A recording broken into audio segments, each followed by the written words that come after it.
वन्दे देवउमापतिं सुरगुरुं वन्दे जगत्कारणं वन्दे पन्नगभूषणं मृगधरं वन्दे पशूनां पतिं वन्दे सूर्यशशाङ्क वन्दे नयनं वन्दे मुकुन्दप्रियं वन्दे भक्तजना त्रयञ्चवरदं वन्दे शिवं शङ्करं सम्पूर्णमा ओम।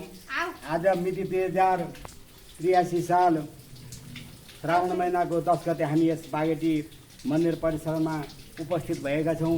यहाँको शिलालेखको बारेमा हजुरहरूलाई म केही जानकारी गराउन चाहे। उद्योत काठिए सततम मनोज्ञे सरालय स्यात् पर्दनि सर्वविहारे हार्य धार्य मति प्रसन्ना झसस्य बहुतात् पतति राजते। अहिलेभन्दा 1500 वर्ष अगाडि लिच्छवीकालमा जब महादेवले कालनारायणको मन्दिर बनाउनु भयो, त्यसपछि उहाँको श्रीमती महारानीले भगवतीले यहाँ एउटा बिहार बनाउनु भएको रहेछ। यो बिहार जाने बाटो हो। यहाँ चाहिँ माछाको मुखबाट पानी खसेको शोभायमान छ भनेर यहाँ उल्लेख भएको छ। अरू सबै कुराहरू त अब हामी धेरै संस्कृतको ज्ञाता नभएकाले हामी बताउन सक्दैनौँ। यति चाहिँ बतायौँ। प्रभु ओम। अब उहाँले मैले अझै मेरो परिचय दिनुपर्ने पहिला है, त्यो कुरा त्यस्तो हो। तर अब मैले अब जति चिन्नुहुन्छ मलाई होइन, सर्वप्रथम त परिचय दिनुपर्ने थियो होइन।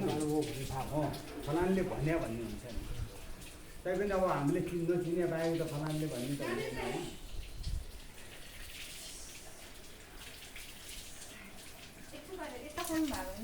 अब कतिवटा छ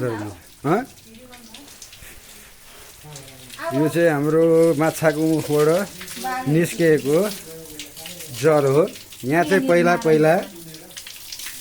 यहाँ सेतो बाघले आएर नुहाउनु हुन्थ्यो अरे। छोरी कस्तो छ, ठिक छ, रमाइलो छ?